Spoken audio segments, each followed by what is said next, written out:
സുഹൃത്തുക്കളെ, ഇന്ന് ഈസ്റ്റർ ദിവസമാണ്.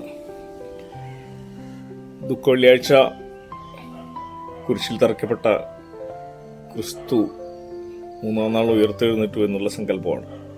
ഇന്നത്തെ ദിവസം നമ്മൾ എല്ലാവരും ഉയർത്തെഴുന്നേൽക്കണം എന്ന് പറയുന്നത് നമ്മൾ മാനസികമായ ജാഗ്രതയിലേക്കാണ് ഉയർത്തെഴുന്നേൽക്കേണ്ടത്. തീർച്ചയായിട്ടും നമ്മൾ 9-ാം തീയതി പോളിംഗ് ബൂത്തിൽ സമീപിക്കുമ്പോൾ നമ്മുടെ മനസാക്ഷിയോട് ചോദിക്കണം, കള്ളോട്ട് നമ്മൾ ചെയ്തിട്ടില്ല, കാശ് വാങ്ങിയിട്ടില്ല, കിറ്റ് വാങ്ങിയിട്ടില്ല, സ്മോൾ വാങ്ങിയിട്ടില്ല, ലാർജും വാങ്ങിയിട്ടില്ല. നമ്മൾ സത്യസന്ധമായിട്ടാണ് ലോകത്തിലെ പൗരൻ്റെ ഏറ്റവും ജനാധിപത്യ അവകാശമായിട്ടുള്ള ഈ ചൂണ്ടുവിരലിൽ കറുത്ത മഷി വീഴുന്ന ഈ വോട്ട് എന്ന് പറയുന്ന സ്വാതന്ത്ര്യത്തിൻ്റെ പ്രഖ്യാപനം, സമര വീര്യത്തിൻ്റെ പ്രഖ്യാപനം നമ്മൾ വിനിയോഗിച്ചത് എന്ന് സ്വയം തുറന്നു പറയുന്ന രീതിയിൽ നമ്മൾ ഇന്ന് മാനസികമായിട്ട് ഉയർത്തെഴുന്നേൽക്കണം. ഇവിടെ വികസനത്തിൻ്റെ പാതയിൽ ഏറ്റവും 10 വർഷം കൊണ്ട് ഏറ്റവും ശക്തമായിട്ട് ഇടപെടലുകൾ നടത്തിയ തൊട്ടു മുമ്പിൽ ഉള്ള വികസനം, ഡെവലപ്മെൻറ്റ്, പ്രോഗ്രസ്, ജീവിത ചര്യകൾ, ക്ഷേമ പ്രവർത്തനങ്ങൾ, അത് ചെയ്ത ഒരു പ്രസ്ഥാനത്തെ ഒരു ഗവൺമെൻറ് തിരിച്ചറിയാനുള്ള ജാഗ്രത കൂടി വേണം.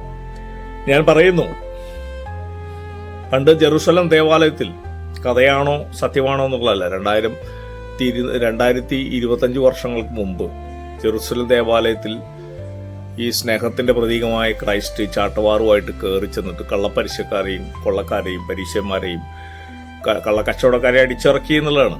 ഇന്ന് കുരിശിൽ തറച്ചവരെ ഈ കുരിശിൽ തറയ്ക്കപ്പെട്ട ക്രൈസ്റ്റ് ആണികൾ ഇളക്കി സ്വയം ഇറങ്ങി വന്ന് ചാട്ടയെടുത്ത് ഈ കള്ളോട്ട് ചെയ്യുന്നവരെയും കിറ്റ് കൊടുക്കുന്നവരെയും അങ്ങനെ സ്വാധീനിക്കുന്നവരെയും ചാട്ടവാറ് ചുഴറ്റി അടിച്ചു ഓടിപ്പിക്കുന്നതാണ്.